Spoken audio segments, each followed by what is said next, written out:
ഞാൻ നിൽക്കുന്നത് ഇപ്പോൾ പുതുപ്പള്ളി പള്ളിയിലാണ്. ഇത് വളരെ പ്രസിദ്ധമായ പള്ളിയാണ്, ഉമ്മൻചാണ്ടിയുടെയൊക്കെ പള്ളിയാണ്. ഇവിടെയാണ് അദ്ദേഹത്തിൻ്റെ കബറിടവും.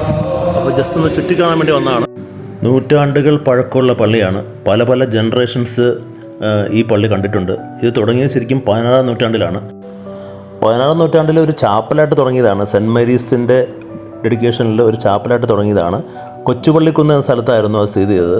പിന്നെ 17-ാം നൂറ്റാണ്ടിലേക്ക് ഇപ്പോൾ ഉള്ള പ്രസൻറ്റ് സ്ഥലത്തേക്ക് മാറ്റി. അപ്പോൾ അത് മാർ ബഹനാൻ സഹദായ എന്ന ഡെഡിക്കേഷനിലായിരുന്നു വന്നത്.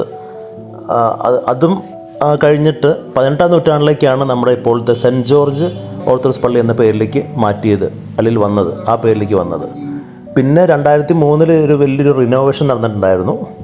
അതാണിപ്പോൾ റിനോവേഷൻ്റെ അല്ലെങ്കിൽ പള്ളിയെപ്പറ്റി മെയിനായിട്ട് പറയാനുള്ള കുറച്ച് കാര്യങ്ങൾ, ഹിസ്റ്ററി ഇതാണ്. പിന്നെ ഇതിൻ്റെ ഒരു പ്രത്യേകത എന്ന് വെച്ചാൽ ഈ പള്ളിയിൽ ഓർണമെൻ്റലായിട്ടുള്ള കുറേ കാര്യങ്ങൾ കാണാൻ പറ്റും. പിന്നെ നമ്മുടെ കളർഫുൾ ഡൈസൊക്കെ ഉപയോഗിച്ചിട്ട്, വെജിറ്റബിൾ ഡൈസൊക്കെ ഉപയോഗിച്ചിട്ട് കുറേ ചുമർ ചിത്രങ്ങൾ കാണാൻ പറ്റും. പിന്നെ ഈ ഒരു പ്രദേശത്തിൻ്റെ വലിയൊരു അഭിമാനമാണ് ഈ പള്ളി. പുതുപ്പള്ളി എന്ന് വെച്ച് കഴിഞ്ഞാൽ തന്നെ എല്ലാവർക്കും അറിയാവുന്നൊരു സ്ഥലവും പള്ളിയൊക്കെയാണ്. അത് കേരളത്തിൽ അതിപുരാതനമായൊരു പള്ളി കൂടിയാണിത്.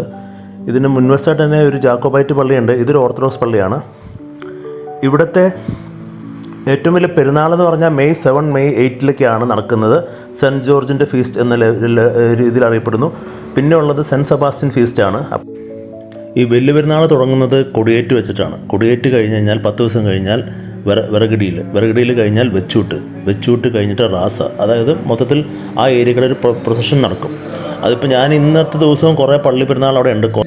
പോകുന്ന വഴിക്ക് തന്നെ കുറേ പ്രൊസഷൻ ഉണ്ടായിരുന്നു. അവിടെ നിന്ന് ഇവിടെ നിന്നൊക്കെ പള്ളിയിൽ നിന്ന് വന്ന പ്രൊസഷൻ കാരണം നമുക്ക് ശരിക്കും റോഡ് ട്രാഫിക് ആയിരുന്നു.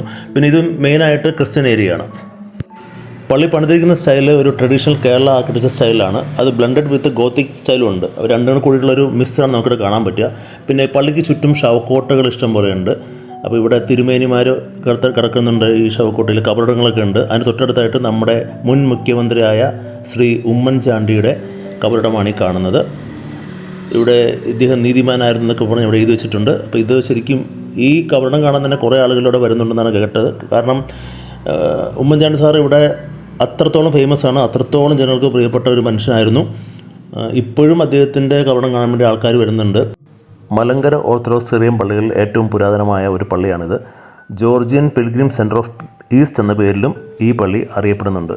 ഇവിടെ എത്തിപ്പെട്ട് കഴിഞ്ഞാൽ ഒരു പ്രത്യേക രസമുണ്ട്. ശരിക്കും പറഞ്ഞാൽ ഈ കാണുന്ന വീടാണ് ഉമ്മൻചാണ്ടി സാർ ജീവിച്ചിരുന്ന സമയത്ത് അദ്ദേഹത്തിൻ്റെ പ്രവൃത്തി മണ്ഡലം ഇവിടെ ആയിരുന്നാണ് പറയുന്നത്. അദ്ദേഹം ഇവിടെയാണ് അധികം സമയം ഇരിക്കാറ്.